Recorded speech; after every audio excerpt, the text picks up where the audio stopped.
All right, so here is today's press briefing. Karine should be coming out any moment. Ducey is there. You see him? He's up front right here. So hopefully he has another crazy question he can ask. Judgmental or judgment like tampons in boys' locker rooms? Yeah, that's I guess where they're kind of getting at, saying that his judgment is not that great. I think the Democrats would just say, oh, well, he's the vice president. He doesn't really make any decisions. And they would kind of refer back to Kamala. But she doesn't have policies, so kind of hard to do that. Because I believe she still has no policies on her website. Let me check. It's been about a week since I looked. Let's see here. Let's find Kamala's page. Because people have been critical about her, so maybe she finally decided to put something up. I can show you while we're waiting for Karine to come out. Here's her page. Still got a bunch of donations. Still donate up here. Donate. Meet Kamala, meet Tim, take action. The banner. Still no policies. Still nothing. Nothing. That's unfortunate. That shouldn't be a thing. She should not be allowed to run like that.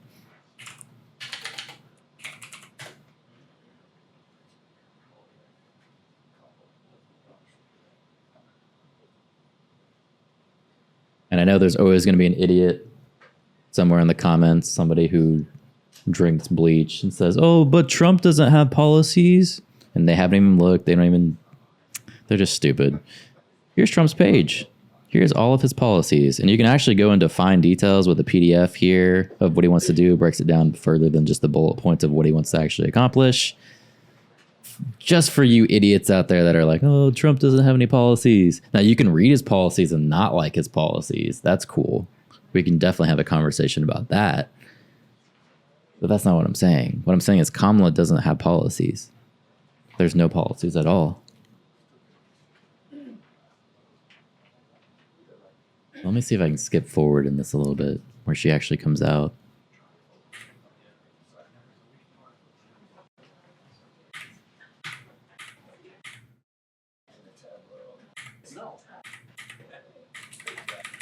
There she is. All right, go back a little bit. There she is. So this week, kids across the country are heading back to school for the new school year. Today is supposed to be an exciting day for students and parents, but instead, we're seeing yet another horrific shooting. Now, as a parent myself, I know the anxiety that comes with sending your kid out into the world every day, living with the real fear of the worst can happen. So please know that our hearts are with those families in Winder, Georgia, who are forced to face this act of senseless violence. I want to let you know that the president and the vice president have both been briefed, and his... So just to let you guys know what she's talking about, if you haven't looked at the news today, this is today. Georgia school shooting live updates for killed at Appalachia High School. Suspect is in custody. So that was just today. This is what she's referring to. I'm sure she's going to try and talk about like gun rights and things like that. That's normally how they try to spin this. Administration will continue coordinating with federal, state, and local officials as we receive more information. We're grateful for the brave first responders who are on the scene, and we stand ready to provide support as needed. As the president has said time and time again, this is not normal. This is not normal. Students and teachers deserve to know that their schools are safe. They should focus on learning, not lockdowns. While the president and vice president have taken historic action to reduce gun violence, more must be done to keep our schools and communities safe.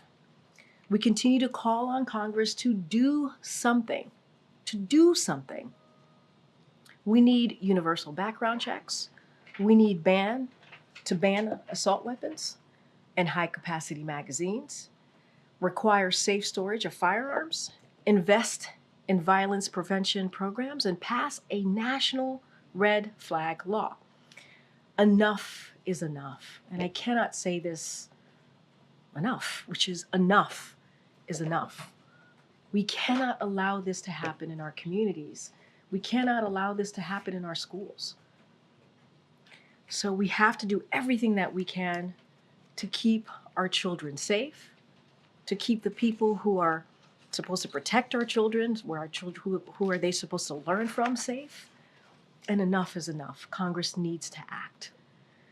Now, turning to my colleague from NSC, who's here to discuss the latest Biden-Harris administration actions today against foreign actors attempting to covertly influence our elections and undermine confidence in our democratic institution. Admiral John Kirby will discuss the coordinated actions we are taking in addition to other foreign policy news of the day. Admiral?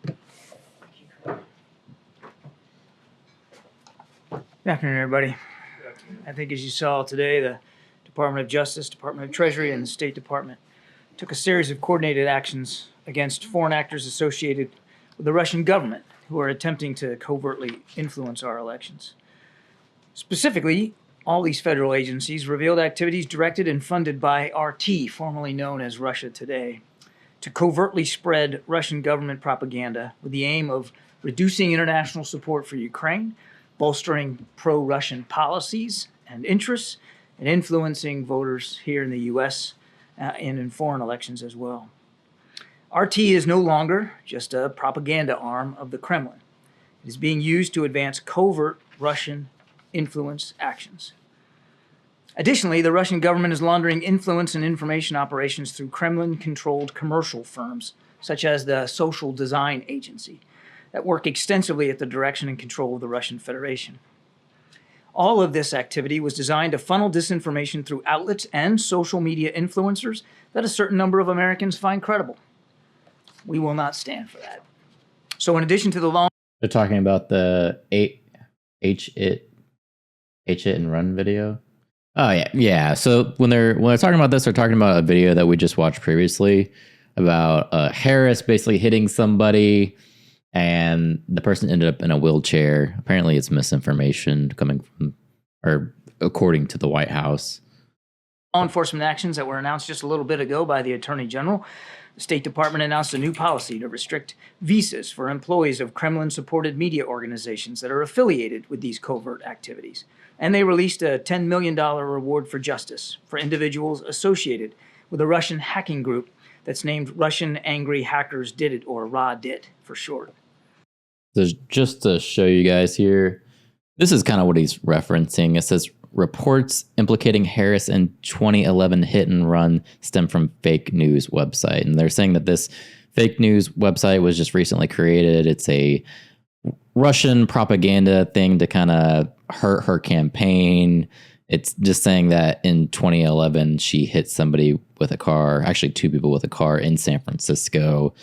But, you know, reports from the White House are saying that this is not real. There is a video, too, that we just watched. I'm not going to watch it again, of the lady saying that Kamala hit her and all this stuff. And she didn't want to actually come out and talk about it in 2011 when it actually happened, because her mother, who was also hit, feared that she would do, Kamala specifically, would do harm to their family. And her mother had just recently died. So now that her mother had passed, she wanted to come out and put this in the spotlight. But, you know, this is apparently misinformation,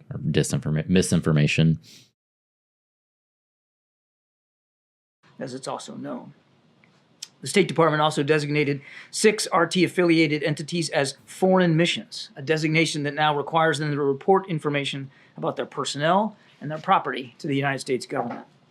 For their part, the Treasury Department is sanctioning 6 executives and officials affiliated with RT, 3 executives associated with other Kremlin-controlled organizations. And additionally, the Treasury Department is designating ANO Dialogue, a Russian government-founded nonprofit that uses artificial intelligence to create and distribute online Russian disinformation for use against election campaigns.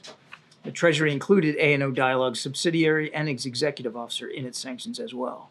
Now, Russia, of course, is not alone in its desire to destabilize our democracy. As you may recall, just last month, the United States government disclosed that Iran engaged in a series of cyber actions with the intent to gain access to the private communications of former President Trump and his campaign by way of associated political advisors.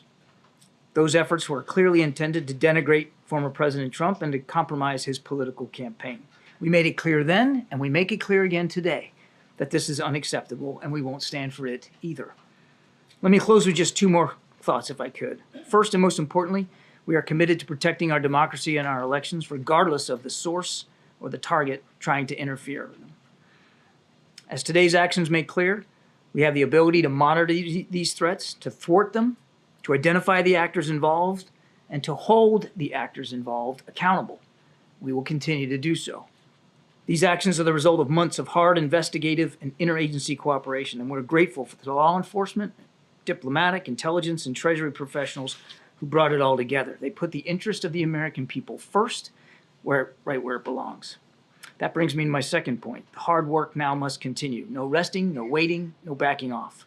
The American people can rest assured that the men and women of the federal government are at this very moment laboring to prevent future abuses and interference in our electoral process. But this cannot alone be the work of government. Every citizen bears a hand. We urge all Americans to read through the indictment today. Study the sanctions and the designations that we announced. All of it's online. All of it is readily available to you. Likewise, please take time to consider how you get your news and information. It can be difficult, of course, to be absolutely certain of its authenticity, especially given the covert tactics of groups like RT. But with time, some patience, and a firm reliance on credible and established media outlets, that uncertainty can be greatly reduced. Yeah, I think most people probably found that video on X, which can be hit or miss when it comes to if it's true or not. As President Biden has said, democracy can at times be fragile, but it is also inherently resilient. We all need to work together as Americans to ensure that resilience. That's it. Thank you. Okay, thanks.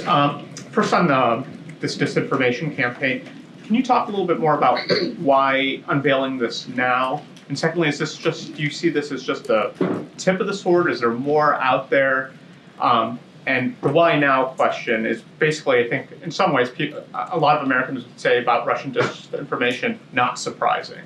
And may, in some ways, question why is the administration doing this so close to the election? And I may be answering my own question a little bit here, but if you could just talk to the timing. And then secondly, that was a stupid question.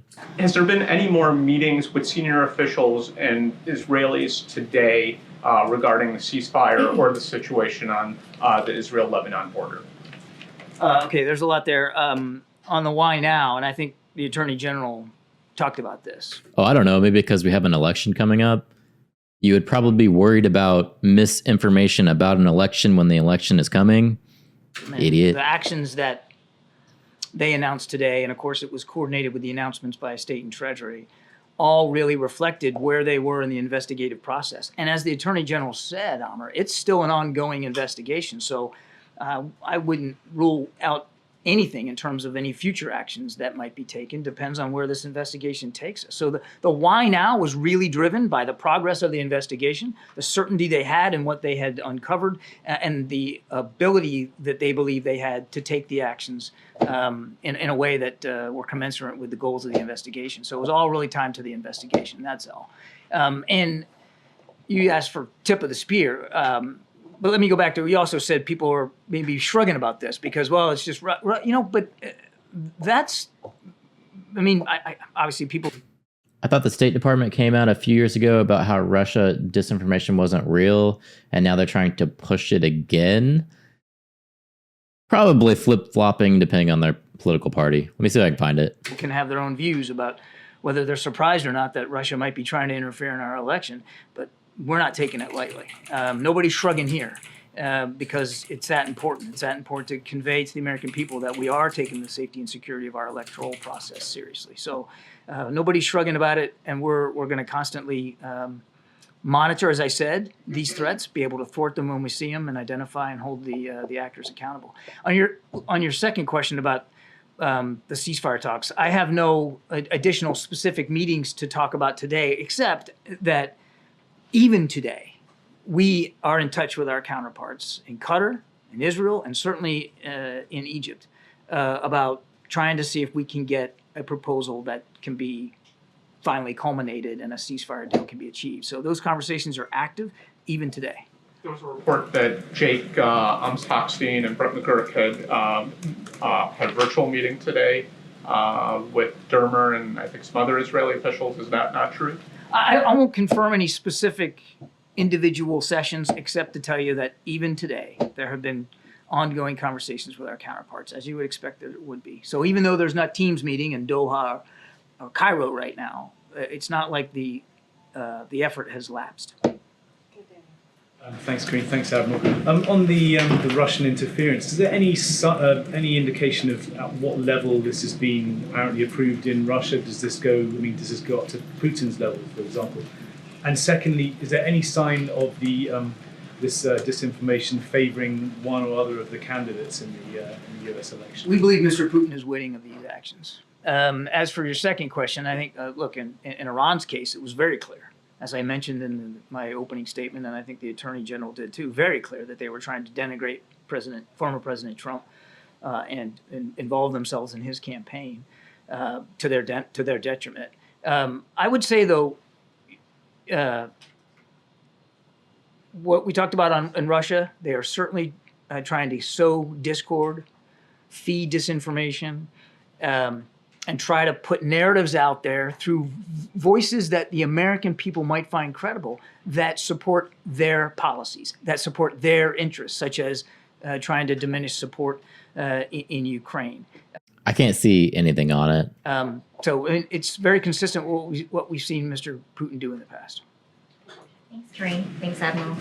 So as you alluded to, we've been here before, and after 2020, the administration imposed sweeping sanctions and also took efforts to prevent this sort of behavior. So why are we here again? And what about today's actions will deter future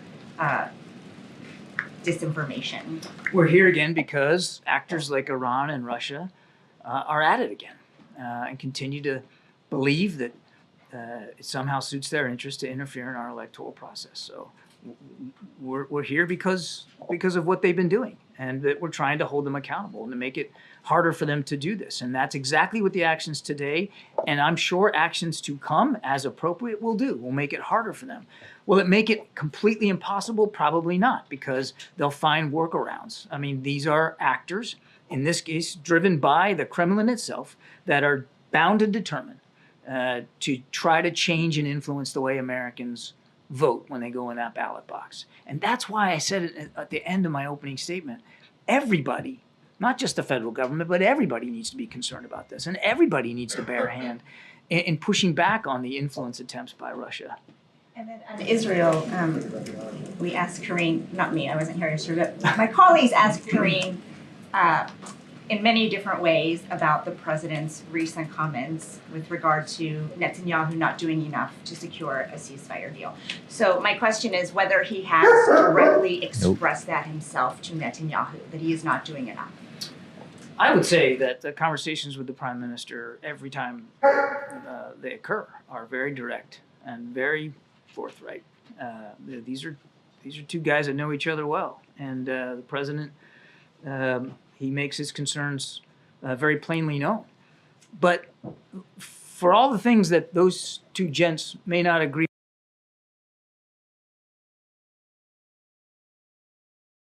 So you're saying you're against the Ukraine war can be labeled as Russian disinformation?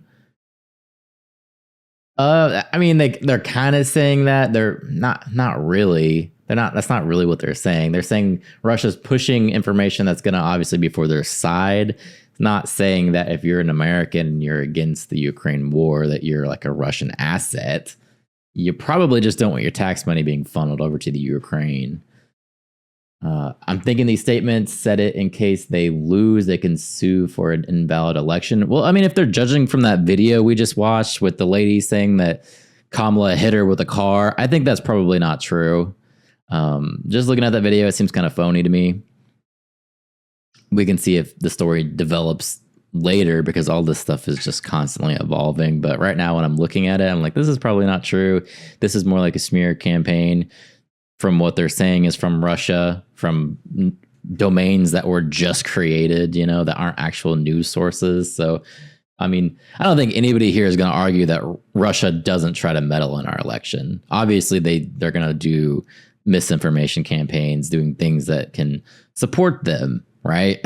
So I don't think anybody's arguing that. Diakon says Trump 2024, and you are right, brother. That is how I'm leaning as well. Agree on politically, and maybe not even completely agree on in the conduct of the war. When they say Russian asset, I think of Tulsi Gabbard. Yeah, like how they try to like push her as a Russian asset. That's obviously not true either.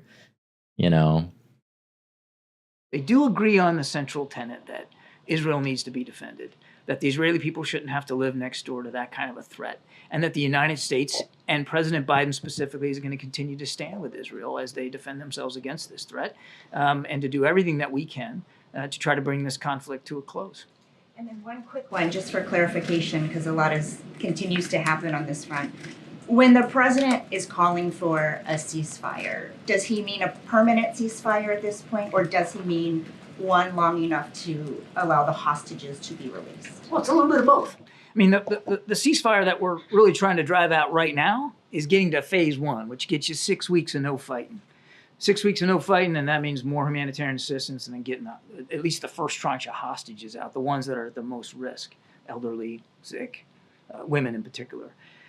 But if you can get through phase one, because once you get into phase one, and that's the goal, just let us get to phase one right now, then you can start building towards phase two. And if you can get to phase two, you can get both sides to phase two, well, then you're talking about a real potential end to the hostility. he's saying we want any positive thing to happen that we can use for Kamala Harris's campaign.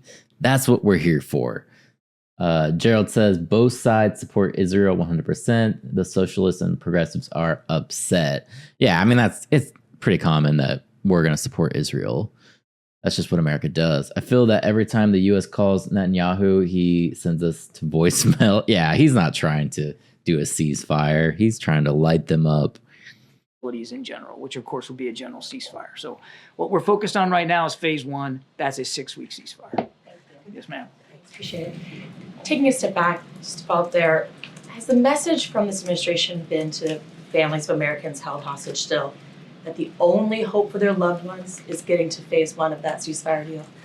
Our message to the families, and we conveyed this recently, Mr. Sullivan did, is that we're going to keep doing everything we can to get their loved ones home where they belong. Everything we can.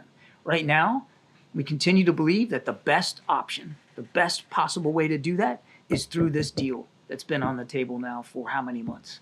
And as I've said before, I'll say so again today, we still believe these gaps can be narrowed. We still believe it's an achievable outcome. Whether we'll get there or not, I don't know.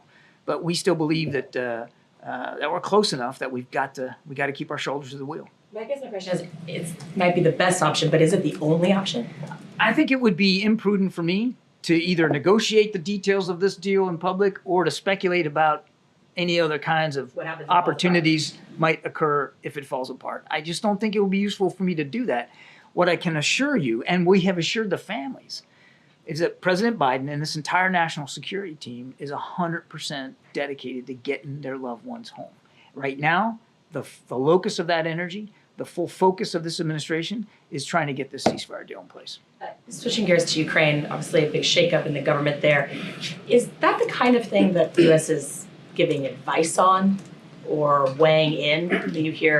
When you obviously you're in close contact with everyone in Zelensky's government, are they seeking your advice on how to make changes to their government? No, and we're not offering advice on how to administer their democracy. That's up to President Zelensky. It's up to the Ukrainian people. These decisions are President Zelensky's decisions to make with respect to who's supporting him in his cabinet.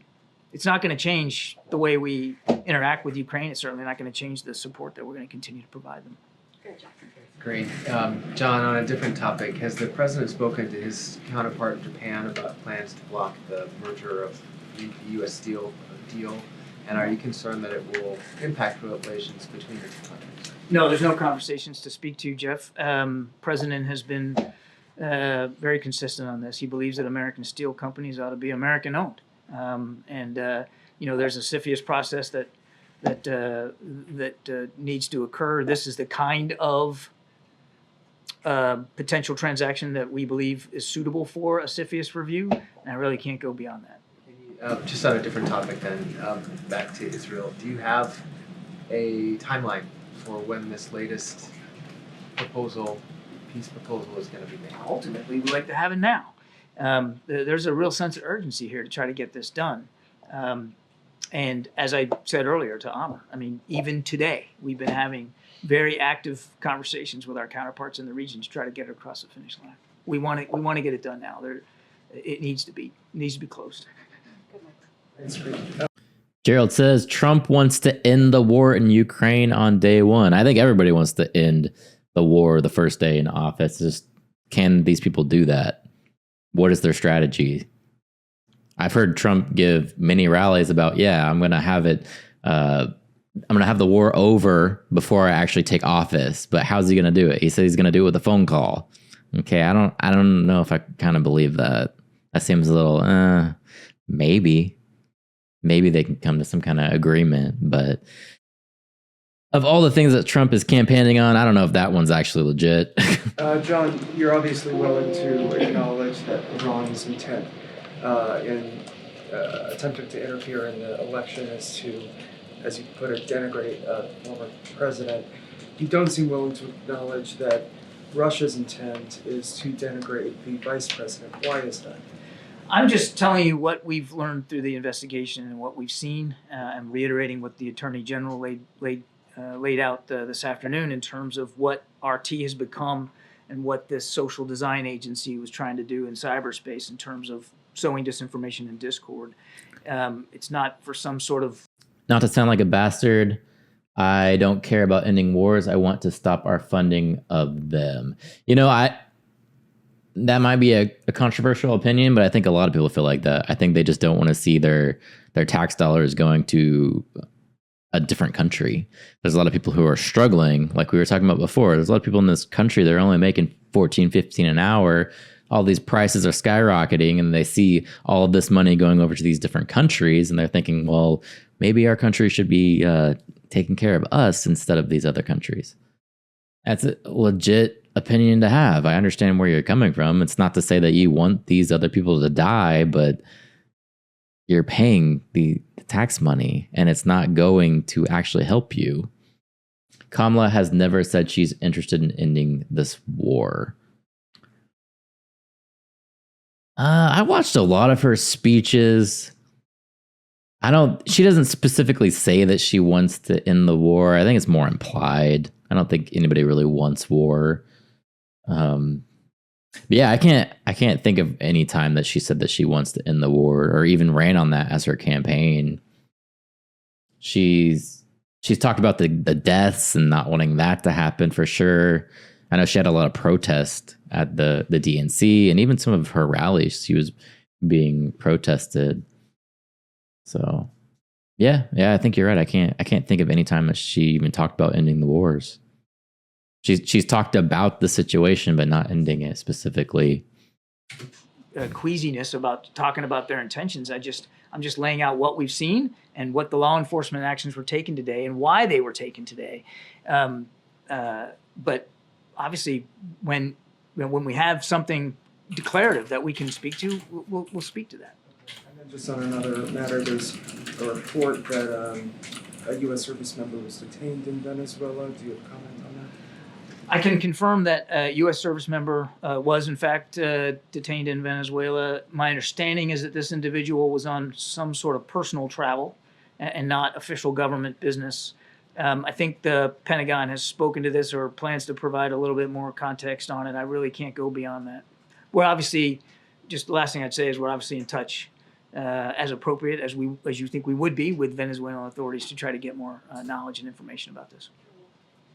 Does the president feel particular pressure about typically when Hold on.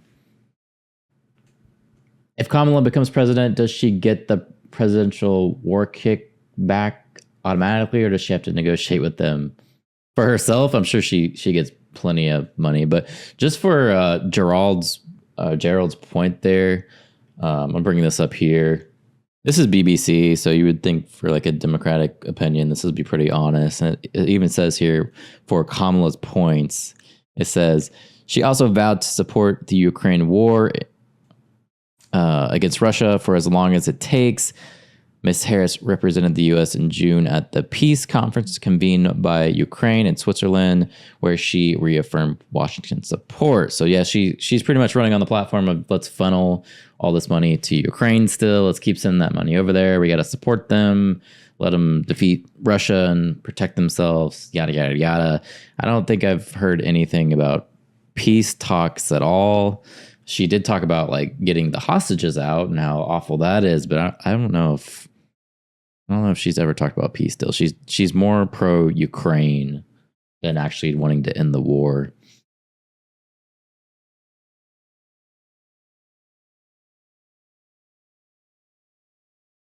Where's my button? There it is. Americans are Okay. detained somewhere overseas, he can Wait, sort of BBC, act does that mean the unilaterally UK with is partners doing and so election forth, but interference as can't well? do that. This Good point. has been much more Good complex point. because of Israel's But BBC's always left leaning, so I think it's a legit source.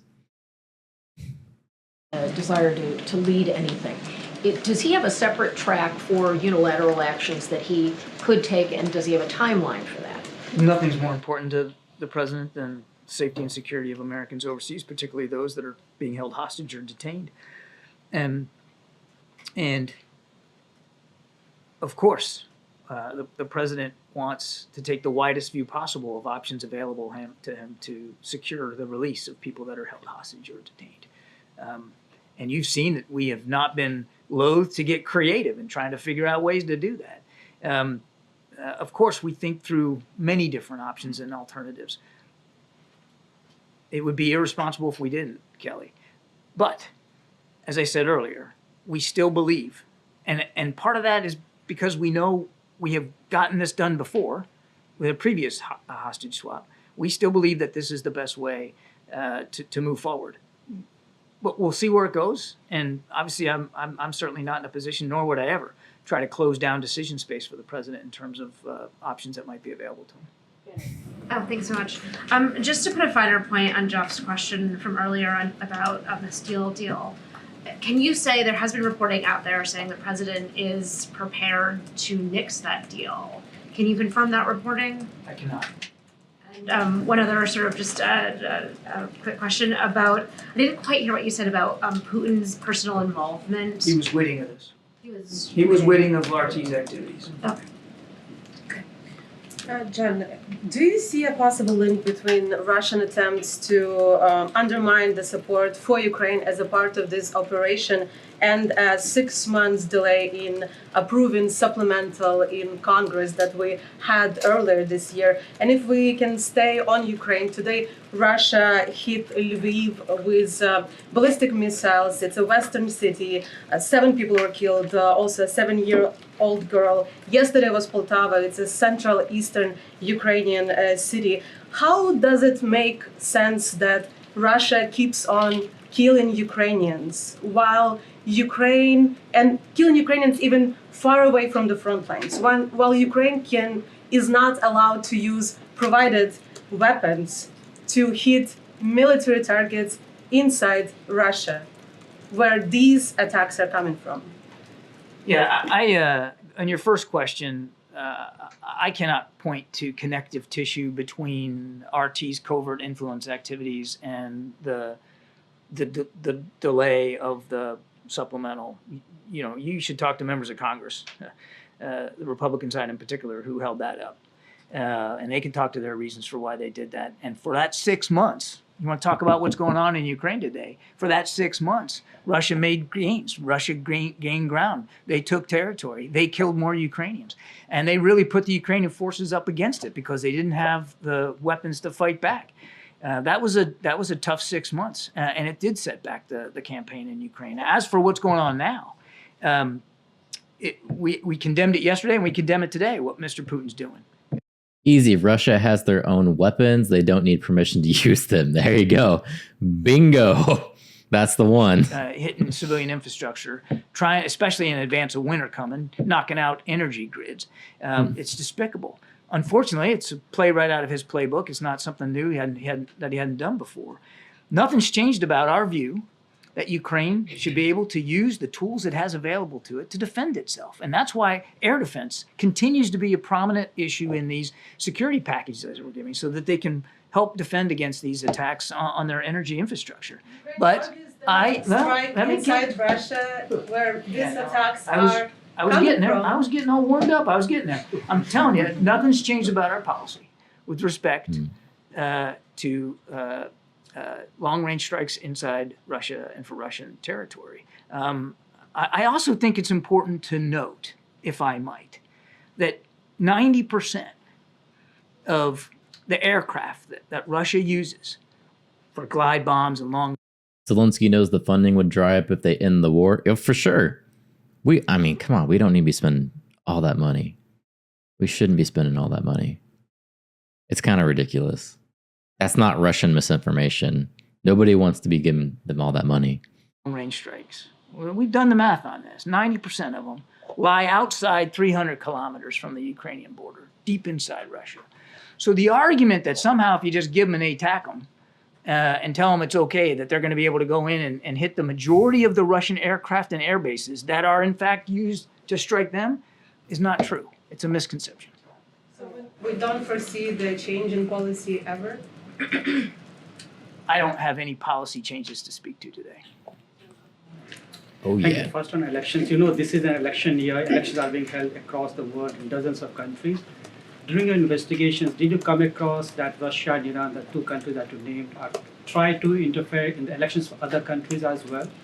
We believe that they are using these same tools, particularly through RT and covert influence, to affect foreign elections, yes. Mm-hmm. Early this year in May, one of the senior Russian officials had said that US is trying to interfere elections in India. Are you aware about that? What is the response to it? It's not true. It's a ridiculous claim. Next question about President's telephonic call with the Indian Prime Minister Modi after his trip to Russia and Ukraine. Do you think India can play a role in bringing peace and ending the war in Ukraine, and in what way it can do it? Well, we certainly hope so. I mean, I've talked about this before. Any nation that is willing to try to help end this war and do so in keeping with President Zelensky's prerogatives, the Ukrainian people's prerogatives, his plan for a just peace, we would certainly welcome a role like that. Was there any I talk? thought you said you only had one more. Just follow up that. Did the two leaders also discuss the situation in Bangladesh? Yes. And what was that? Well, I think they shared the concerns. I mean, the president made clear his continued concerns about safety and security of the people in Bangladesh and the future of their democratic institutions. Thanks, Graham. Thanks, John. Getting back to the Middle East, the president on February the 26th said, "My hope is by next Monday we will have a ceasefire." On Saturday evening, just past, he said, "We are on the verge of having an agreement." And it was on Monday morning when he was asked whether Prime Minister Netanyahu was doing enough to reach a deal, he replied no. Why did it take him more than 6 months to reach that conclusion? Conclusion? What conclusion? That Prime Minister Netanyahu isn't doing enough to get a ceasefire. The president wants this ceasefire. The president knows that in order to get this ceasefire, it requires leadership. It requires compromise.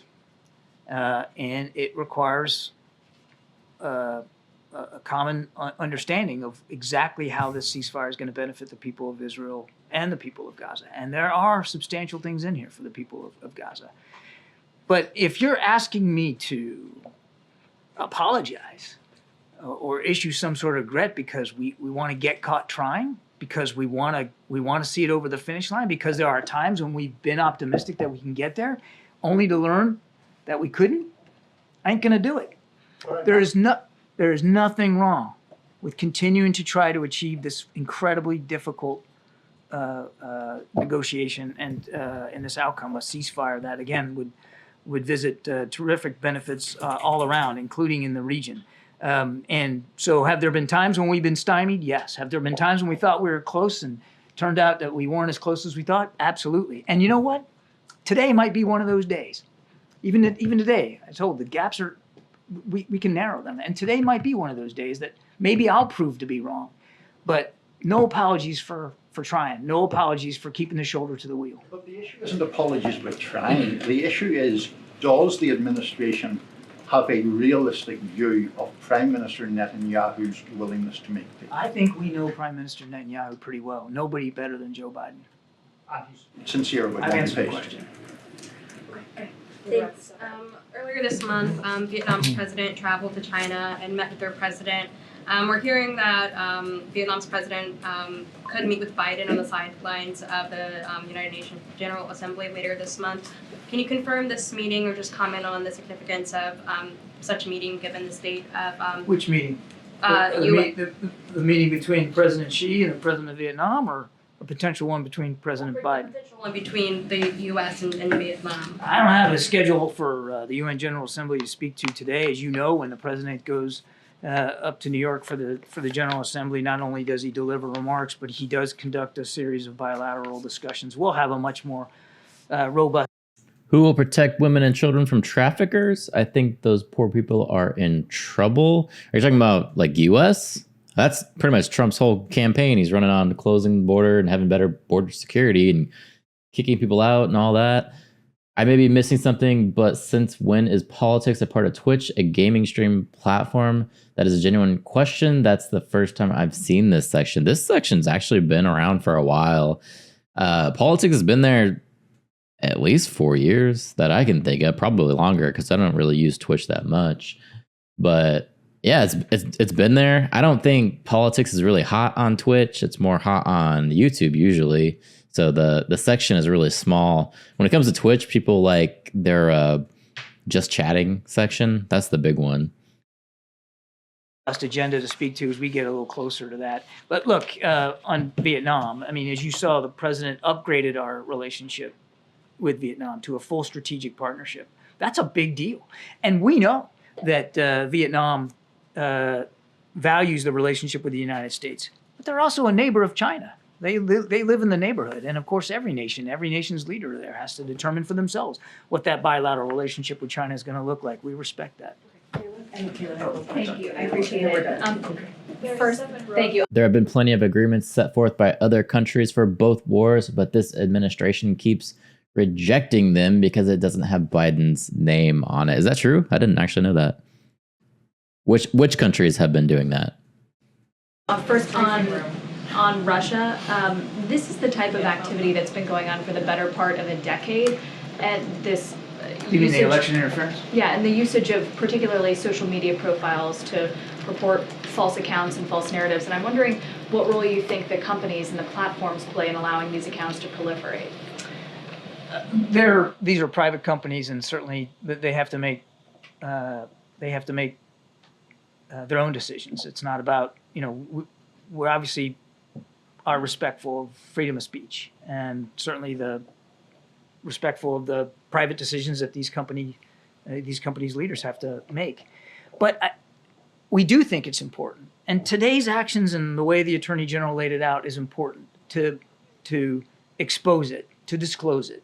And it's why, in my opening statement, I also urge the American people to be mindful of what's out there, because these are.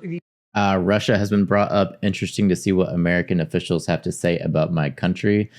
Notice that your name is Hot Russian Woman as well. Basically, what they've been saying is that Russia is launching a bunch of misinformation campaigns on American news sources, X, and other things to spin a direction of what the American people should vote for, that kind of thing. It's nothing new. They did this last election cycle and the previous one, and they've probably done it for a long time. Same claims as 8 years ago. Exactly what I'm saying. They're stating the same things are happening. This is nothing new. And I'm sure it's true. I'm sure Russia does that, and I'm sure probably America does it as well. It's, these fake social media personas and disinformation in cyberspace is incredibly difficult to shut down. So yes, we believe tech companies need to be aware of these activities. We believe, and they have taken action in the past to shut down accounts that have violated their own policies and procedures. We encourage that as well. But it also is the consumers too. The reader, the viewer, they have responsibilities as well to make sure that they're getting the best possible, most accurate information. And you're not always going to get it just in an online format. And on the Middle East, the Justice Department also unsealed charges against Hamas leaders for the actions of October 7th. The charges were dated back in February, but one of the Hamas leaders that was named is currently located in Doha. And I'm wondering if the U.S. is pressing Qatar to have that leader extradited or arrested. I don't know. Yes. I myself start my day with hacking the Pentagon instead of drinking coffee. I mean, it's true, though. I'll give them that. Like, I'm sure there are people in Russia that do put spins on Americans. I think that's fact. I know China put an agreement for Ukraine that Putin agreed with. I'll pull that up, actually. But yeah, to say Russians are putting spins on our election, of course they do. But Americans are getting their own spin from the government when they're, like the Biden administration is censoring Facebook. So they're trying to put their own spin on things. So it's like, whatever. Have any law enforcement activity to speak to about that today? Is there any impact that you think unsealing these charges from February will have on the negotiations where they stand right now? Why unseal them today? Well, again, I'd refer you to the Justice Department for the decision to why unseal them, as you rightly said, that the indictments actually date way back. So that I let the Justice Department speak to the decision about unsealing it. As for an effect on the discussions, it was important to unseal those. It was important to make that known that we were holding these Hamas leaders accountable. At the same time, we continue, as I said to Amr, having active discussions about the ceasefire deal. We still believe we can get there. The world's greatest military, and we were able to be hacked? Absolutely. We get hacked all the time. Just look at our power grid. That's what happens when you still use Windows 95. Exactly, or floppy disk. We're ridiculous. But I think this is what you're talking about here, Chad. Let me close their pop-ups for a second. So I got this one from Routers. It says, Putin backs China's Ukraine peace plan, says Beijing understands the conflict. So was there like a bad trade in this or something? It says Russian President Vladimir Putin, in an interview published early on Wednesday, said he backed China's plans for a peaceful settlement of Ukraine crisis, saying Beijing had a full understanding of what lay behind the crisis. Let me see. Russia remained open to dialogue and talks to solve the more than 2-year conflict. But was Ukraine getting screwed in this or something? Let's see what's going on. China's plan, further principles made public by President Xi Jinping last month, took account behind the conflict. It says, we are positive in our assessment of China's approach to solving the Ukraine crisis. And no, go lay down. Go lay down. And understands it's according... Where was I? Hold on. According to Russia plan, transcript... I completely lost my place. What are we doing here? It doesn't talk about what's actually... Oh, here we go. Beijing put forward a 12-point paper more than a year ago. That's a year ago. That's not specific to what we're talking about. Received lukewarm reception at the time in both Russia and Ukraine. Okay, but that was a year ago. What about this plan that you're talking about? It doesn't actually say. Well, I mean, at minimum, they had a plan, and apparently Putin backed it, but maybe Ukraine didn't. Apparently, all the hackers have not taken the USB security CBT. That must be it. They gave the CD away. Or they rushed after the terrorist. What about Al Jazeera in the back? Go ahead. Thank you so much. I really appreciate it. Very quickly, John. Sorry, man. I appreciate it. What pressure is the United States putting on Hamas and Netanyahu to close this deal? Well, I'm sorry, say it again. What pressure Yeah, we're putting on? What pressure is the United States putting on Hamas and Netanyahu to close this deal? It's not just about twisting arms and putting pressure. It is about having active, what we hope to be constructive conversations about negotiating the final details. And that's really. Another guy talking now stated there was some kind of phrasing Biden didn't agree with. Okay. Where we are. And in any negotiation, when you get down to the brass tacks, that's when the horse trading really begins, and that's where it gets difficult. And that's where we are right now. It's really about trying to get both sides to yes here. And again, I can't negotiate the details in public with you. But I heard a question asked yesterday in here about why we're only pressuring one side and not the other. And I tell you what. It was a question about, how only the prime minister is feeling the heat. And I'll tell you, if you're Mr. Sinwar, he's buried in a tunnel somewhere. He ain't coming up for air too much. His forces have been decimated. His resources have dried up. The people he claimed to be protecting and defending are living in deplorable conditions because of the war that he started on the 7th of October. So I don't buy this notion that there's no pressure being put on Hamas or Hamas leadership. And the indictments that were unsealed yesterday, I think, prove that as well. So, Thank you so much, Adam. Thank you. Appreciate it. Okay. There she is, finally. I do have. After 2 years, maybe we should start negotiating from the podium. Couldn't be any worse than right now. Yeah, they're not getting any kind of conclusions. Who's she talking to? Sorry, guys. Have your patience for a second. All right, I do have one more thing. All right. Before we get going here. Oh no, this woman. So lastly, today is a day of mixed emotions for us in the press office as we say goodbye to Christine Thompson, who's off to the Capitol Hill. Okay. The amount of times I said hello and goodbye to people, it's but this one is very much one of those that goes in the box of we very much do have mixed emotions. In a true diva fashion, she's leaving on Beyonce's birthday. Because if anyone makes an exit with flair, that is Christine, a proud member of the Beehive. Christine has worn several different hats in the White House, not just here in the White House press office with us. She joined the White House as a summer intern. So if you have ever been an intern here or want to be an intern here, there are many opportunities. What's the over-under and how many times she'll refer them somewhere to get an answer? I say 26. Yeah, that is our go-to every time. So went on to serve the First Lady's office, comms office, and then moved over to the press team as one of our wranglers, as you all know.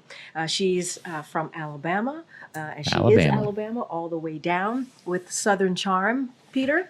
I'm sure you'd appreciate that. Quick wit and a hint of shade. We'll miss her dearly, but we know she'll keep moving on up. And here's to watching her shine on the Hill. We are so proud of you and excited for you. And if you have a moment later today, please come to the back on lower press and give your goodbyes and well wishes to Christine. All right. All right. Woot. All right, I don't care. Just come on. And with that, we end the briefing. I'm just kidding. I do want to say, as I was walking out, we did hit send on a statement from the president on the shooting in Georgia. So hopefully you all have that in your inbox, the awful high school shooting.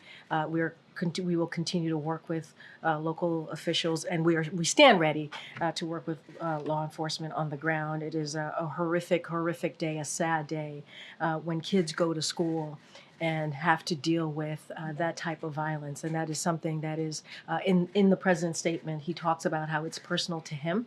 Obviously, he and the First Lady, certainly Dr. Biden, are mourning the deaths of those whose lives were cut too short. These are high school kids. And so we certainly will be thinking of them, but we want to continue to do the work on gun violence, obviously not just in Georgia, but across the country. And the president, this is a president, an administration, the Biden-Harris administration, who has put that at the forefront and want to continue to see that done. And as I said at the end of my topper earlier, is that enough is enough, and congressional members need to act. They need to act. Get on. Mm-hmm. First, thanks for the reminder about Beyonce's birthday. Oh, We'll have to you know, that's what we're here for, clearly. Nobody cares. But on a more serious note, Yeah. you've said, and you just said it again, about the need to do work. The president has limited time in office. Does he think, or is he planning to take another shot at gun control with what time he has left? And I'm glad you said you said another shot, because we were able, this president, and as you talk about, you know, the final couple of months of his administration, let's not forget the 3.5 years, and what the president was able to do is pass a bipartisan piece of legislation to deal with gun violence, and something that we hadn't seen in decades, in 30 years. And this president, this vice president, was able to make that work and make that Well, it clearly didn't work. come to fruition. Obviously, we need more. We need more Yeah. work to be done. It cannot stop at that bipartisan legislation. We have to continue. We got to continue to find ways and their actions. Their actions, I talked about them: banning assault weapons, high capacity magazines, making sure that we have universal background checks. These are easy things to do. We believe congressional Democrats are ready to move. We can't do it by ourselves. Congress can't do it by themselves. They need Republicans to step in and also do this like they did before, not too long ago, to get this done. So this is personal to the president, he says in his statement. This is personal to the vice president. This is personal to Dr. Biden. This is something that they want to see get done, and we are going to do that. We have the first ever office to prevent gun violence. That is something that the president created. Obviously, the vice president leads that office, and we are going to continue to find ways to protect our kids, to protect communities. And so, yes, this is an important continued part of the president's initiative for the next couple of months to do just that. And it is Congress. Another shooting with no answers. Latest reports, rumors is that the shooter was possibly trans.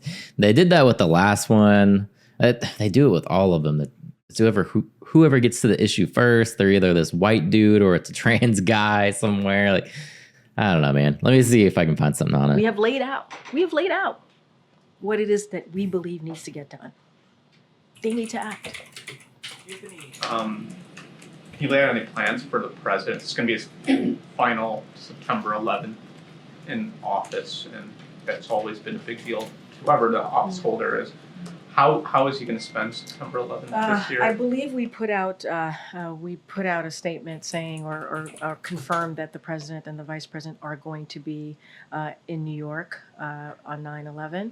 And so we'll have more to share, obviously, as we get closer to that. But I have traveled with the president on his trips. Well, so far, CNN is reporting that the gunman is believed to be a 14-year-old in Georgia. So that's what I see so far on this.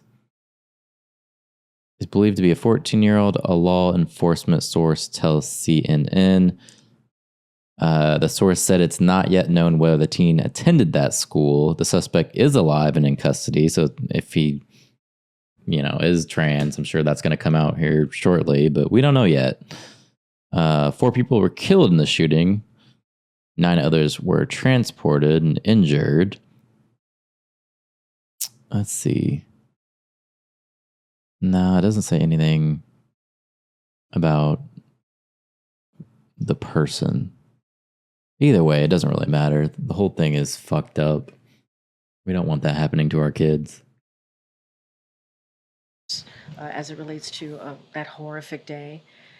And he is someone who certainly never forgets and always honors those that we lost, and will continue to do so. And next week he'll do that alongside the vice president. We'll leave it together. I don't have anything more to share beyond that, but you will see the president and the vice president next week together as they mourn the thousands of lives that were lost on that day, and also the first respondents who put their lives on the line to protect Americans on that day. One last small one from his and his family's vacation last month to Santa Ynez. has he reimbursed Joe Kiani for So a what ranch, and can you tell us how much? Yeah, he so I asked? can say, look, I'm not gonna get into cost here. First of all, the president is the president wherever he goes. He certainly was busy during that time that he spent with his family. And so the president does what he's done every year since he's been president, has taken that time with his family around the summer months or even around the holidays, which is in line with other presidents. So there is the same actions, the same thing that other presidents have done when it comes to these types of vacations. I can say that this president has done. It is in line with the ethics that is tied into all of this. I don't have numbers here. It's not something that I can provide. Did he pay something? I just don't have anything beyond that to say, but to say that he's taken every, he's taken. Is KGB old enough to remember 9/11? Actually, she just looks really young. Believe it or not, they're saying she's 50 years old. I can show you that, actually. Here, according to this search right here, she is 50. She was born in 1974, so she looks really good for her age. I'll give her that. Taken every action or done the same process that every other president has done when they have taken time with their family. There's nothing new. Good for her. It is in line with what is required by him to take. I don't have numbers here to share with you. Okay, Peter. Thank you. President Biden's approval rating is soaring. It's up 13% all the way to 48%. Does it bother the president that people are so pleased that he's retiring? Am I hearing a little twang in your voice, Peter? A little something in your... I know better. No, but you guys keep telling us to appreciate him on the way out about the Inflation Reduction Act and things like that. I'm glad that you listen to me when I'm up here. Look, here's what I can say. I think what the American people appreciate is indeed what we have been able to do in the past several years. When you think about inflation is falling with income while incomes are climbing, right? You think about Medicare is finally being able to negotiate lower drug costs. This president, this administration has been able to beat Big Pharma. That's a big deal. Other presidents have tried to do it. Other elected officials have tried to do it. They can't get it done. Manufacturing is indeed coming back here to America. Our infrastructure is being rebuilt. Damn, what's her facial regimen? Oh yeah, she's doing good. That twang was in regard to his question yesterday. Yeah, exactly. Yeah. Violent crimes is at a low, 50-year low. Matter of fact, the last president in his last year, murder rates were skyrocketing. And so the president has been able to work on that. And this is a president and a vice president that has done the work to make Americans' lives better, to make their lives better, to change their lives in a transformational way that is going to matter. And I think that's what the American people want to see, and that's what this president has been able to do. A different topic. Vice President Harris once said years ago that she wanted to decriminalize illegal border crossing. Now she's saying that her values haven't changed. And so how much ownership does she have for this latest NYPD stat that 75% of arrests in Midtown Manhattan lately have been migrants? My goodness, there's a lot in that question. I mean, look, just going back to the values, and obviously the vice president can speak for herself and her campaign will speak for herself, for her. Her values haven't changed, and you heard that on the interview that she did with CNN very recently, and I think that's important. I think someone's values matter, and that's what you see from the vice president. Yeah, they value, and when they change, that's why people have questions. President, and certainly that's what you see from this president. Look, as you're talking about the New York, I believe it's the New York Post report, as you just stated. Look, you heard directly from the New York Police Department. They put out a statement which was reflected in that story. So I just want to, in your story, so which want to be really clear. So I would refer you to the spokespeople who spoke to this. And I would say more broadly, we fundamentally believe this administration, including Harris, because this is the Biden-Harris administration, believe that anyone found guilty of crimes should be held accountable. That is something that we fundamentally believe. And you have heard us say that we welcome local law enforcement support and cooperation in apprehending and removing individuals who pose that risk, who pose a national That was not the question at all. security risk. And so that's what we welcome. I would refer you to the New York Police Department. They actually spoke to this and kind of spoke to that number that was being used, and I would refer you to them. And so my last question then would be, if the vice president's values have not changed, why have so many of her positions on policies changed? I would say look at what the vice president has done with this president the last 3.5 years. Look what we have been able to do. That's Look not what an we've been answer. able to do at the border without much help from Republicans, because they're too busy listening to the former president, sadly, and telling them not to actually do the things that majority of Americans want to see them doing, and that being dealing with the challenges at the border. They listen to Donald Trump instead of continuing to work with us in a bipartisan way. That's what they chose to do. That's on them. But because of the actions that this administration has taken, we have seen those actions lead to numbers going down at the border. And that matters. And that's because of the work that we have done. And, and you heard me talk about the economy, what the president and this vice president have been able to do. We cannot forget what the Biden-Harris administration inherited when they walked into this administration. A once-in-a-century pandemic, people were dying. Thousands of people were dying a day. And the last administration, the Trump administration, didn't bother to leave a comprehensive plan on. God, I love Ducey being a dick and asking the real questions. Yeah, I do too, but she's not answering the questions. So what's the point? She literally didn't answer any of those questions. Dealing with the pandemic. They didn't bother. They were too busy. He was too busy. Now she's talking about Trump. To inject bleach into their bodies. It had nothing to do with Trump. Meanwhile, this president and this vice president passed the American Rescue Plan. Only Democrats voted for that. And because of that, we were able to open up schools. Yeah, man, she's still talking about the bleach thing. Like, really? 90 billion to Ukraine attached to the border bill. Ukraine would have got roughly 3 times the amount of money the border have got. Yeah, exactly. I'm with you. And there was other things thrown in that bill too that they didn't want to vote for, but they label it, the border bill, and then they can come back and say that, oh, the Republicans didn't want to sign for this because they wanted to support Trump. I'm just sick of the BS. Because of that, we're able to open up businesses. Because of that, we're able to put some checks in pockets for people who really needed it. Think about the child tax credit. Man. That changed lives for families and put Which shots in was arms. J.D. Vance's idea. So that is why we have an economy that is growing. That is why we have an economy that is leading the world. And those are just the facts. You said for September 11th that the president and the vice president will be in New York. Yeah. Did you say if they'll be at Ground Zero Memorial? They will be at Ground Zero. I will have more details to share. They'll be at Ground Zero for the memorial? Yes. Okay. On September On guns as well, does the president feel that he's exhausted executive actions at this point? Look, Zolan, you know this. You've covered this. The president has taken more than 24 executive actions. 24 executive actions on trying to do everything that he can to prevent gun violence. That is a lot. Look, he will always find ways to see what else he can do, to see what else his administration, the actions his administration can take. We have the Office of the Gun Violence Prevention.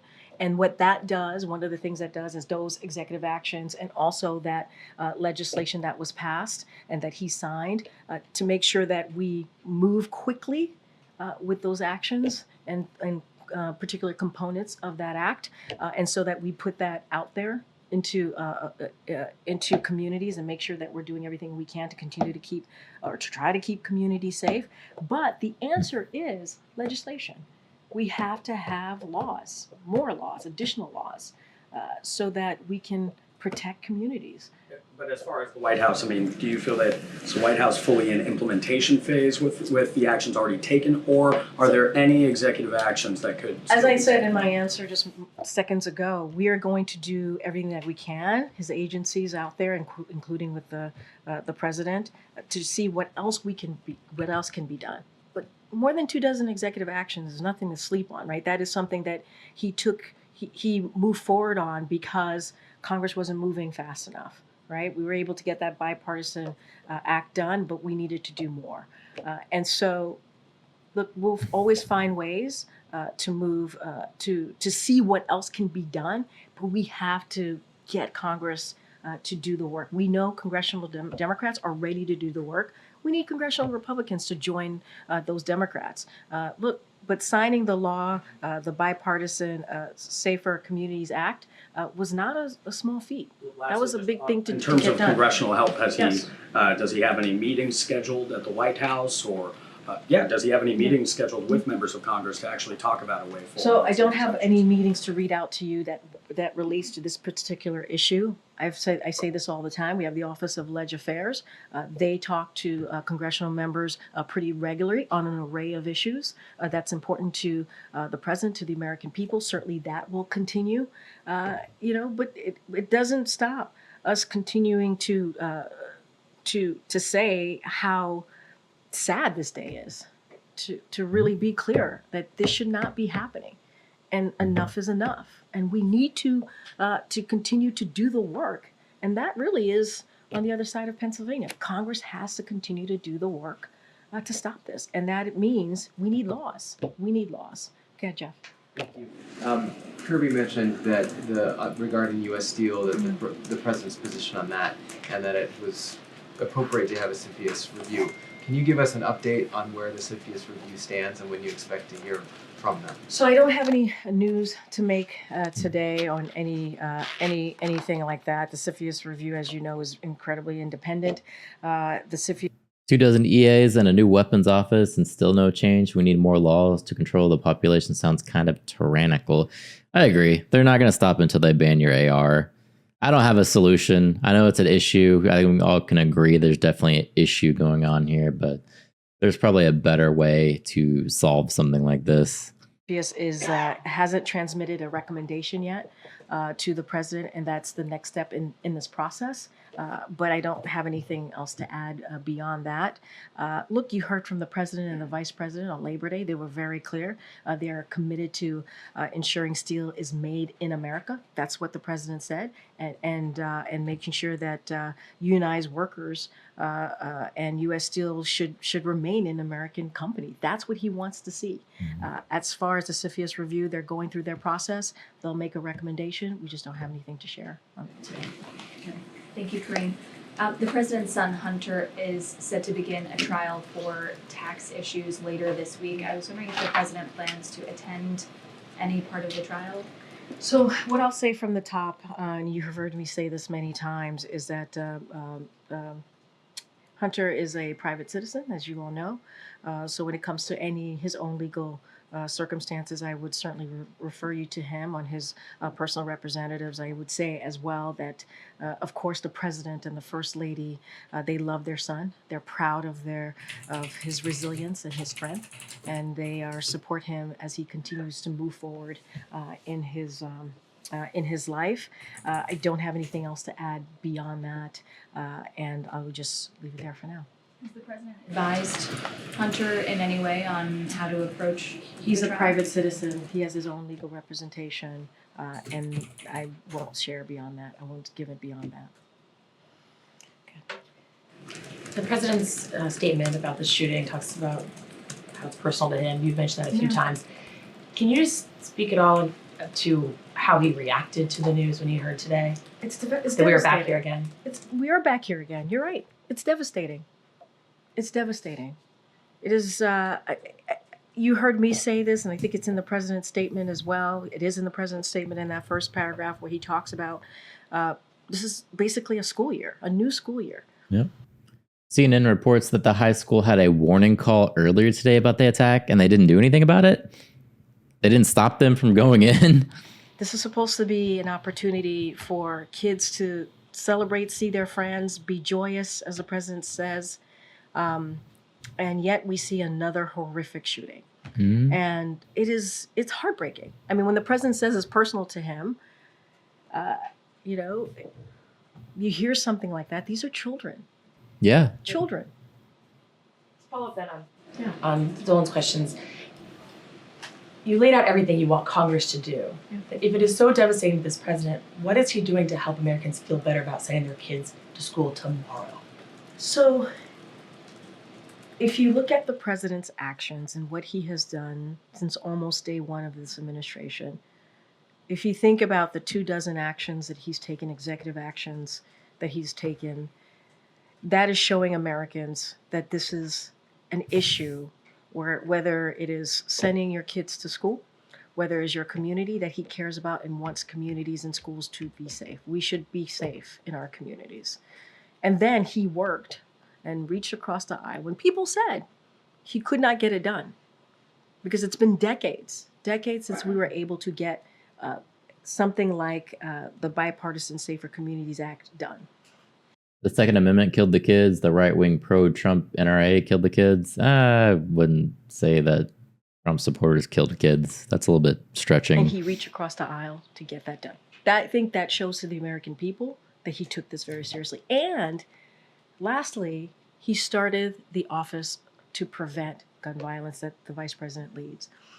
And what that does... She has the worst job in the world. I'm going to get to the heart of the question, is that... one of the things that they do is they reach out to communities, especially in a moment like this, and figure out what can we do to help a community heal and move forward. And just think about it. The fact that we had to set up an office like that is just devastating to think about. But we had to. And the president wanted to continue to show to Americans how serious he was. And that's why we have an office to move forward, obviously, with the executive actions, to move forward with the law, to make sure they're rapidly being executed. Trump supports the NRA? Yeah, probably. Most Trump supporters are advocates of gun rights. I don't think that's any secret. But when you come out and you say that Trump supporters are killing kids, you're probably not going to get into any kind of agreement on how we can handle this issue. You're just being divisive. But also to help families and communities. And look, there's no easy answer here because it's devastating. It is devastating. I'm a mom, you're a mom, many of your colleagues are parents. And to see this on the week that you're sending your kids to school is heartbreaking. It's heartbreaking. I mean, I think about it all the time. What would happen? And then you hear your kids are going through lockdowns. That's awful. But I think what the American people could be assured of, and all they have to do is look at the president's action, is that he's going to do everything that he can. But we really do need Republicans in Congress to act. We do. We do need them to act. Democrats are ready. They need to join us. Go ahead, Ed. Thanks. And I'm going to ask you about the economy. So the JOLTS report came out that shows that 7.7 million jobs are open in this country, but the revisions in that number showed that the layoffs have been revised up last month, 62,000, 1.6 million. We have a jobs report coming out on Friday. Has the jobs growth significantly stalled in this country? So a couple of things that I do want to touch on. Look, because of the strong recovery and the work that this president and this vice president has been able to do over the past 3.5 years, job openings remain high and layoffs are in near record lows. I think that's important to point out. That's what we see in that JOLTS report. And you talk about layoffs. In fact, they are lower than the average during the prior administration, even before COVID. Because I know folks want to focus on COVID, but even before then. And the ratio of job openings to unemployed workers is back to its pre-pandemic levels as well. So, look. Saying Trump is doing that for kids would also implicate every president back to Clinton. So no one side is better. And remember that Clinton had a super majority for the 2 years. Yeah, I don't agree with that guy's opinion. I'm sorry. Sorry, Carl. I think that's a dumb opinion. We're trying to get our economy it's not helpful either. And we're seeing signs of that. We're seeing data. The job market remains strong. We have unemployment that is low at 4.3%. Jobs are being created at a healthy pace with more than 170,000 jobs created per month over the last month. PCE inflation is down by 2.3%, 2.5%, pardon me. GDP grew by 3% last quarter. And all of this data is important to note. And to your question, specifically about layoffs, we're monitoring that. We're going to continue to monitor that. Of course, it matters to the president when Americans are losing jobs and the impact that may have on them. And so that is something that the president understands and knows what it means to families. A quick follow-up. Then how concerned is the president on what the jobs number will show on Friday? Look, I'm not going to get ahead of that. I'm not going to predict, and you know that we say this all the time. I'm not going to stand here and predict job numbers. What I could say is this is a president and a vice president that has put the economy as a priority. And we know that Americans obviously want jobs. They want good paying jobs. That is something that we have focused on. And also they want us to see a lower cost. And that's something that you see from this administration. When we talk about the economy, we talk about our policies. And also when we talk about our policies more broadly, having equity at the center of it, because we want to make sure that communities who have felt that they've been left behind are not. Go ahead, Garen. The NAACP and others are condemning an upcoming comedy roast of Vice President Harris on the campus of University of South Carolina, which is also featuring two right-wing extremist leaders that includes the co-founder of the Proud Boys. The advertisement for the event makes very vulgar and sexual references to the vice president, which then the organizations are calling obscene and potentially a violation of the school's policy on discrimination. They're also calling for this to be canceled. Does the White House join groups condemning this and calling for this to be canceled, or does the White House believe that this is protected free speech? So Yes, look, I'm not that's censor familiar comedy. I'm not familiar with this particular event, so I want to be super mindful. But I hear what you're saying, and here's what I will say. And you heard the president say this many times, especially in the past several weeks. At least you've heard me say this, echoing what the president has said, is that picking the vice president was the best decision that he's ever made, and he's proud to have worked with her, to have her as a critical partner in the past 3.5 years, and whether it's making the largest investment in public safety, beating back big pharma. You've heard me go back and forth with Ed on the economy and what we believe we've been able to do and how we've been able to deliver for the American people. You've heard me talk to Peter about this as well, as what we think the American people want to see. But he has been able to do this with her in partnership. And so he's proud of her. He's proud that he selected her. And I think and he is proud to continue to serve alongside with the vice president. Those that call for censorship are never the good guys. Yeah, I mean, it's comedy, right? They said it was a comedy event. They're jokes. Get over it. And so I'll leave it there. I'm not going to dive into the event. I don't know much about it. And I would say that I would speak for my colleagues here. I think we are very much all proud to have the vice president as our vice president, and the work that we have seen her do with this president for the past 3.5 years. And I'll leave it there. I don't want to comment on it directly, but what does the White House think Is it of raining when there are again? these sort of racist Jesus. and sexist references to the vice president? Look, this is an administration, this is a president. When he decided what this administration would look like, he decided to have an administration that looked like the rest of the country.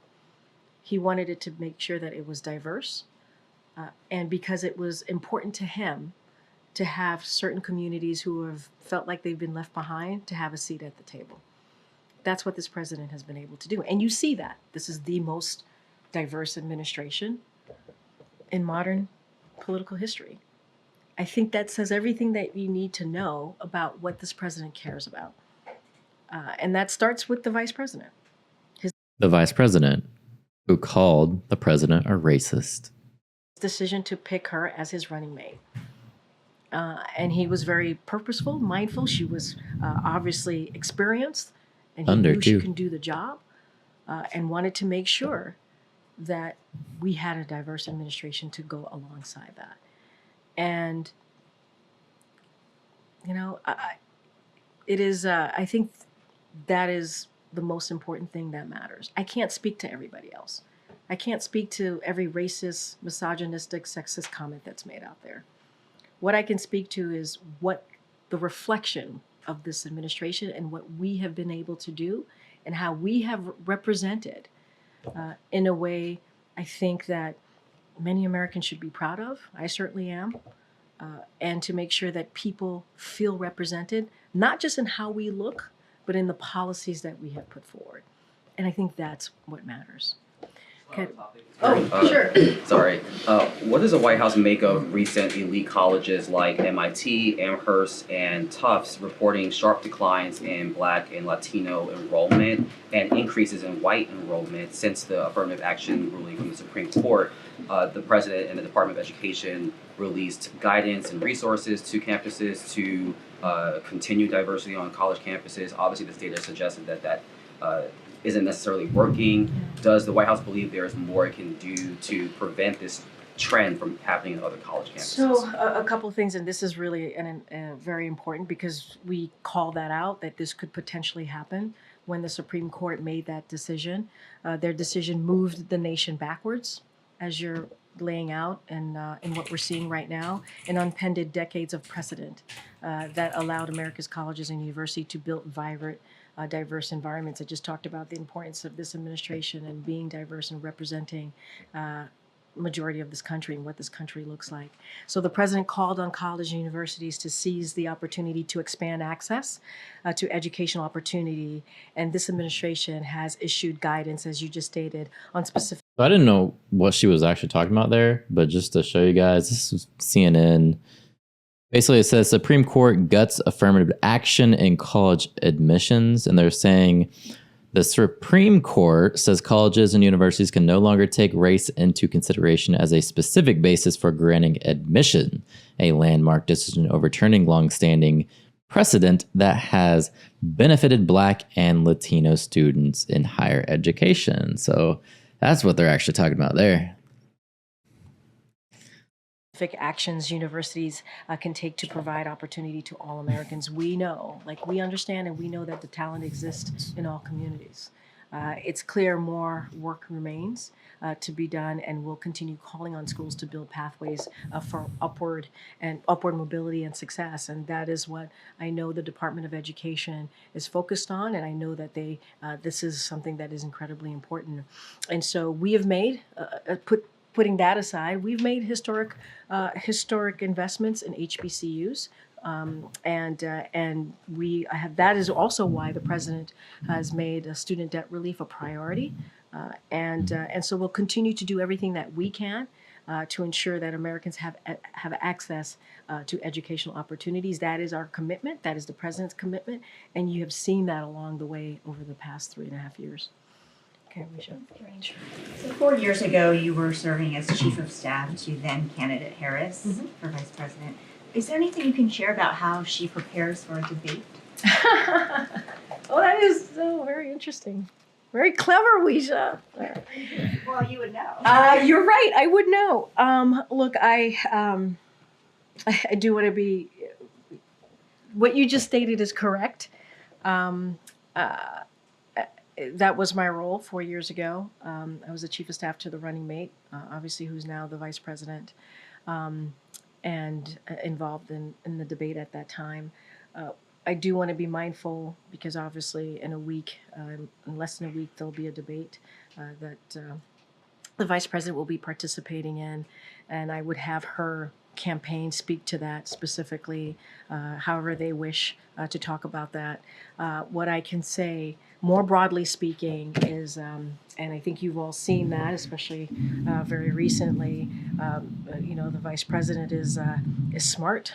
She is someone that knows how to get the job done, and as the president has said, and I will echo this. I mean, we all certainly believe as well when the president said that it was the best decision that he's made as picking her as his running mate. And so I think it's a stay tuned kind of moment, and I'll let the campaign speak to it. Has the president offered any advice to her since he was just in the shoes she will be in a few days? So Look, what I'll say is that the president and the vice president speak regularly. They see each other regularly. Oh You my saw God. them, obviously, This spiel on again. Monday, together, shoulder to shoulder, talking about how they've been able to deliver for the American people, talking about Labor Day, the importance of union, the president being named the most pro-union president ever. Which is a title that he's very proud of. I don't have anything beyond that. They speak regularly. He certainly is proud of everything that she's been able to accomplish, especially as we look at the past couple of weeks. I just don't have anything beyond that. Thank you. Go ahead, Mike. I know you're not in here regularly. I'm always here in spirit, though. In Corinne, spirit. You know that. I feel it. I feel it all the time, every day. I know that we're still early hours of this tragedy, but I just wanted to ask if there were any early indications you received about either potential changes or additions to the president's schedule. Obviously, he's supposed to be on the road the next 2 days. Look, as you just stated in your question to me, these are certainly the very early moments, early hours of this. So I certainly don't have anything about the president's schedule to share of any changes. But as the president says in his statement, he and Dr. Biden are mourning the deaths of those whose lives were cut short due to senseless violence. And I think it's a sad day. It's a sad day. And I cannot imagine, I know the parents who have their child going to that school are probably frightened, scared, mourning, and our hearts go out to them. And I know that just parents across the country are thinking about this day, and this is a day that you fear, a day that you fear. And I think this goes a little bit into the question that I got from Mary Alice. It's like, yeah, now parents have to think about tomorrow and the next day and the school year. And what I want them to know is that the president is doing, and the vice president, this administration is doing everything that we can to make sure that communities feel safe. And that means also calling out on Congress, Republicans in Congress, to act, to do more, to meet Democrats and to do the work. There's more that we can do to make sure that parents and kids and teachers feel safe when they wake up tomorrow morning and have to go back to school. And it is a sad day. It is a sad day. With regard to the president's travel the next 2 days, obviously these are different kinds of events that he might have been doing if he was still a candidate for re-election. Can you talk about how the White House has sort of reimagined what he will be doing, how he will be traveling these next few months? Look, you heard us, as you said, he's traveling the next couple of days. He's going to be going to Wisconsin tomorrow. He's going to Michigan on Friday. And he was just in Pennsylvania and Pittsburgh with the vice president on Monday. And so what I'll say is he'll be out there. He'll be out there talking directly to the American people. He looks forward to it. It's something that he has done, not just looking at the next several months, but he's done this the last 3.5 years. And he believes it's important to do that, to let Americans know what is it that we've been doing, how we've been delivering for them, whether it's healthcare, economy, and have we been able to grow the economy back. And so this is something that, as it relates to travel, you'll see the president is certainly out there, and we'll have more to share. We'll have more to share. But he's ready to be out there and ready to talk directly to the American people. All right, everybody. Thank you so much. Thanks, Corinne. All right. There she is.